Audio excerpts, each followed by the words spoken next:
2023년 11월 대한민국 최고의 학원가 평촌에 내 집을 마련하려던 40대 김진수 씨 부부의 꿈은 희망으로 가득 찼습니다.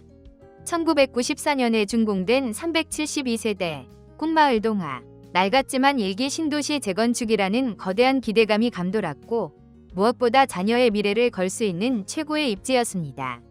지금이 아니면 영원히 기회는 없어. 부부는 그 믿음 하나로 모든 현금과 감당하기 버거운 대출을 일으켜 마침내 18층 11억 9천만 원의 아파트를 계약합니다. 하지만 희망이 절망으로 바뀌는 데는 오랜 시간이 걸리지 않았습니다. 시장은 급격히 얼어붙었고 2025년 6월 27일 주택담보대출 6억 원 한도라는 초강력 금융규제는 시장의 마지막 숨통마저 끊어버렸습니다. 그리고 불과 한 달 뒤인 2025년 7월 바로 옆동 10층에서 믿을 수 없는 실거래가가 찍힙니다. 단돈 8억 원, 1년 8개월 만에 부부의 자산 3억 9천만 원, 그들의 꿈이 공중으로 증발한 것입니다. 최고점 대비 무려 32.7%, 자산의 3분의 1이 사라지는 뼈아픈 하락이었습니다. 한 평범한 가족의 꿈은 왜 순식간에 악몽이 되었을까요? 이것이 단지 한 개인의 성급한 판단이 부른 비극일까요? 아니면 거대한 개발 호재의 장밋빛 미래와 6.27 대책이라는 차가운 정책 현실이 충돌하는 안양 부동산 시장의 구조적 모순이 만들어낸 예고된 실패였을까요? 현재 경기도 안양의 부동산 시장은 두 개의 다른 얼굴을 하고 있습니다. 거대한 개발 계획이라는 미래 가치를 가격에 선반영하며 상승 흐름을 타는 곳이 있는 반면 강력한 대출 규제라는 현실의 벽에 부딪혀 조정 압박을 받는 곳이 공존하는 양극화 현상이 뚜렷하게 나타나고 있습니다. 지금부터 이 두 시장의 명함을 대표 사례를 통해 심층 분석하겠습니다. 어려운 시장 여건 속에서도 일부 단지들이 견조한 가격 방어력을 보이는 근본적인 원인은 GTXC와 대규모 원도심 정비 사업이라는 명확한 개발 계획 때문입니다. 이 거대한 청사진은 안양의 미래 가치를 근본적으로 바꿀 것이라는 강력한 믿음을 줍니다. 바로 이 믿음이 현재의 불황을 이겨내는 힘으로 작용하며 가격 하방을 단단하게 지지하고 있는 것입니다. 이러한 흐름을 가장 상징적으로 보여주는 곳은 2003년 준공된 1752세대 대단지인 동안구의 대림이 편한 세상입니다. 이곳은 GTXC 인덕원역과 인접한 핵심 수혜단지로 꼽힙니다. 143.331 타입을 보면 2021년 2월 22층이 9억 7,500만 원이라는 역대 최고가를 기록한 이후 시장이 얼어붙였음에도 불구하고 2024년 10월 114동 11층이 9억 5천만 원에 거래되었습니다. 최고가 대비 불과 2% 내외의 미미한 조정으로 사실상 가격이 전혀 빠지지 않았다고 볼 수 있습니다. GTX만 개통되면 이곳의 가치는 지금과 비교할 수 없을 것이라는 시장 참여자들 사이에 폭넓은 공감대가 형성되어 있기 때문입니다. 이러한 현상은 비단 대림이 편한 세상만의 이야기가 아닙니다. 아래 단지들은 모두 대규모 정비 사업이나 신규 교통망 계획에 직접적인 영향권 안에 있다는 공통점을 가집니다. 2044세대의 더 포레스트 힐은 소폭 조정을 거쳤으나 꾸준히 회복하며 견조한 흐름을 보이고 있습니다. 3806세대의 삼성레미아는 조정이 있었으나 메머드급 단지의 상징성을 바탕으로 수요가 유지되고 있습니다. 1977세대의 호계 2차 현대홈타운 역시 유사한 가격 방어 흐름이 관찰됩니다. 반면 일부 단지에서는 뼈아픈 가격 하락이 현실화되고 있습니다. 이 현상의 직접적인 원인은 바로 2025년 6월 27일 발표된 주택담보대출 6억 원 한도 조치 때문입니다.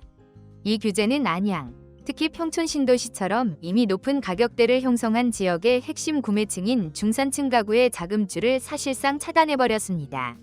그 결과 매수 수요가 급격히 위축되면서 가격 하락과 거래 실종이라는 이중고를 겪게 된 것입니다. 이 비극의 중심에는 인트로에서 언급된 1994년 준공된 372세대 단지인 동안구 꿈마을 동화가 있습니다. 이곳은 평촌 학원가라는 최상급 입지를 자랑합니다. 데이터를 보면 최고가 대비 약 29.6%의 가격 하락과 함께 거래량이 급감했습니다. 가격 하락보다 더 무서운 것이 바로 이 거래 실종입니다. 이는 6.27 대책으로 인해 대출을 활용해 집을 사려던 잠재 매수자들이 시장에서 완전히 증발해버렸음을 의미합니다. 팔고 싶은 사람은 있지만 사줄 수 있는 사람이 사라진 것입니다.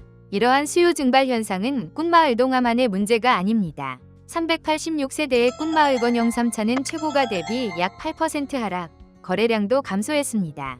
794세대의 호게러키는 최고가 대비 약 21% 하락했습니다. 그리고 800세대의 무궁화 한양 역시 최고가 대비 약 21% 하락했습니다. 이 단지들은 모두 6.27 대책 위 직격탄을 맞은 가격대에 위치해 있으며 이는 정책 변화가 특정 지역의 시장을 어떻게 무너뜨릴 수 있는지를 명확히 보여주는 사례입니다. 안양의 미래 가치를 결정할 가장 중요한 성장 동력은 무엇일까요? 그 거대한 청사진과 그 이면에 숨겨진 리스크를 심층 분석해 보겠습니다. 첫 번째 핵심 동력은 수도권 광역급행철도 GTX-C 노선입니다. 이 계획의 비전은 안양과 서울 강남 핵심 업무지구의 물리적 거리를 획기적으로 좁혀 도시의 의상을 재정립하는 것입니다. GTX-C는 경기도 양주에서 수원까지 총 86.46km를 연결하며 안양시에는 인덕원역과 금정역에 정차할 예정입니다. 이 노선이 완성되면 인덕원역에서 삼성역까지의 이동 시간이 극적으로 단축됩니다. 두 번째 핵심 동력은 만안구 원도심의 대규모 정비 사업입니다. 이 계획의 비전은 안양의 오랜 과제였던 동안구와 만안구 간의 개발 격차를 해소하고 도시 전체의 균형 발전을 이루는 데 있습니다. 성공적으로 완료되면 약 2만 세대 이상의 신규 브랜드 아파트가 공급됩니다. 정리하자면 안양시는 GTX-C라는 교통혁신과 만안구 원도심의 전면적 재탄생이라는 두 개의 강력한 미래 성장 동력을 품고 있습니다. 하지만 이 장밋빛 미래가 현실이 되기까지는 최소 5년, 길게는 10년의 시간이 필요합니다. 바로 이 기대와 현실 사이의 긴 시간차가 전세를 끼고 집을 사는 갭 투자 시장의 기회와 리스크를 만들어내는 핵심 배경이 됩니다. 이번에는 안양시 갭 투자 시장의 기회와 그 이면에 숨겨진 리스크를 심층 분석하겠습니다. 하지만 분석에 앞서 우리는 매우 중요한 현실을 직시해야 합니다. 바로 2025년 6.27 부동산 대책으로 인해 과거와 같은 방식의 대출을 활용한 갭 투자는 사실상 불가능해졌다는 점입니다. 과거 갭 투자의 기본 공식은 매매가에서 전세가를 뺀 차액만큼의 소액과 부족한 자금을 메워줄 약간의 주택담보대출을 활용하는 것이었습니다. 그러나 6.27 대책은 이 공식의 두 가지 핵심 고리를 모두 끊어버렸습니다. 첫째, 6개월 내 전입 의무가 부과되었습니다. 주택담보대출을 받으면 6개월 안에 반드시 해당 주택에 전입해야 합니다. 이는 세입자를 둔 상태에서는 대출 실행 자체가 불가능함을 의미하며 갭 투자의 가장 기본적인 전제를 무너뜨립니다. 둘째, 주택담보대출 6억 원 한도가 설정되었습니다. 설령 현금으로 잔금을 치르고 나중에 대출을 받으려 해도 대출 한도가 6억 원으로 묶여버렸습니다. 평촌 등 주요 지역 아파트값이 10억 원을 훌쩍 넘는 상황에서 이는 실질적인 자금 조달 수단으로서의 의미를 크게 상실했습니다. 따라서 지금부터의 갭 투자 분석은 오직 대출 없이 순수 현금으로만 접근 가능한 투자자의 관점에서 이루어져야 합니다. 이런 제약 속에서도 가장 매력적인 투자처로 꼽히는 곳은 2016년 준공된 4250세대 매머드급 단지인 만안구의 레미안 안양 메가트리아입니다. 35타입을 기준으로 보면 최근 1년 평균 매매가는 약 3억 8,709만 원, 평균 전세가는 약 2억 8,315만 원으로 약 1억 394만 원의 순수 현금이 있다면 투자가 가능합니다. 하지만 바로 이 지점에서 우리는 투자의 양면성을 봐야 합니다. 실투자금 1억 394만 원이라는 희망적인 숫자는 전세가가 안정적으로 유지된다는 단 하나의 가정 위에 서 있습니다. 만약 전세가가 단 15%만 하락해도 전세금은 약 4,200만 원이 떨어집니다. 이는 다음 세입자에게서 받을 전세금이 기존 세입자에게 돌려줘야 할 전세금보다 4,200만 원 부족하다는 뜻이며 이 차액은 집주인이 오롯이 현금으로 메워야 합니다. 1억 원 투자의 꿈이 순식간에 수천만 원을 토해내야 하는 유동성 위기로 돌변하는 것입니다. 이것이 바로 6.27 대책 이후 대출이라는 안전장치 없이 오직 현금만으로 모든 리스크를 감당해야 하는 새로운 갭 투자의 본질입니다. 만안구 3호 수정은 73.4%의 높은 전세가율을 보이지만 그만큼 전세가 하락 시 리스크도 큽니다.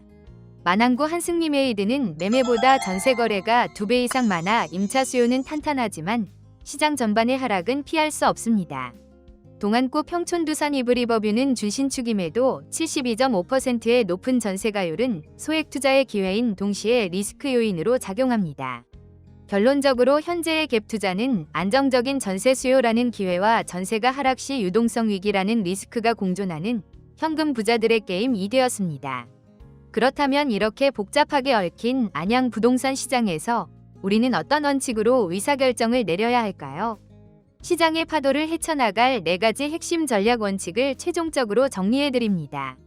첫째, 시간 계획이 아닌 진행률에 투자해야 합니다. 안양의 가치를 끌어올리는 GTX나 각종 정비 사업은 공식 발표된 시간표보다 지연될 가능성이 높습니다. 따라서 2029년 개통, 같은 약속이 아닌 물리적인 진척에 투자의 근거를 두어야 합니다. 둘째, 627 대책을 나의 자본구조 필터로 활용해야 합니다. 주택담보대출 6억 원 한도 규제는 안양시장을 사실상 2개로 나누었습니다. 6억 원 대출과 보유 현금으로 접근 가능한 시장, 그리고 그 이상의 현금 동원력이 필요한 시장입니다. 이 규제를 걸림돌이 아닌 나의 자본 상황에 맞춰 목표 시장을 명확히 하는 필터로 활용해야 합니다. 셋째, 정비사업 투자는 부동산이 아닌 PF 프로젝트로 접근해야 합니다. 627 대책으로 다주택자 및 고가주택의 주택담보대출이 사실상 불가능해지면서 조합원들의 이주비 대출 조달 또한 매우 어려워졌습니다. 이제 정비사업 투자는 단순히 집을 사는 것이 아니라 미래의 일반 분양 성공을 담보로 자금을 빌려오는 하나의 복잡한 금융 프로젝트, PF를 분석하는 관점이 필요합니다. 넷째, 평촌의 가치는 학군이며 리스크는 시간과 정책임을 이해해야 합니다. 평촌 신도시의 본질적인 가치는 강력한 교육 수요입니다. 하지만 노후화로 재건축이 필수적인데 그 미래는 일기 신도시 특별법이라는 기회와 627 대책이라는 장기적 제약이 팽팽히 맞서는 정책 변수에 달려 있습니다. 따라서 단기 차익보다는 긴 호흡의 전략이 필요합니다. 투자의 최종 판단과 책임은 투자자 본인에게 있습니다. 다시 맨 처음 김진수 씨 부부의 이야기로 돌아가 보겠습니다. 그들의 비극은 단순히 성급한 개인의 판단이 부른 불운이었을까요? 아닙니다. 그것은 아직 실현되지 않은 미래 가치를 현재 가격에 지불했을 때 강력한 정책 현실이라는 벽에 부딪혀 발생하는 이 시장의 구조적 모순이 만들어낸 예고된 실패였습니다. 이 구조를 이해하는 것만이 희망이 절망으로 바뀌는 악몽을 피하는 유일한 길입니다. 부동산 신호등이었습니다. 감사합니다.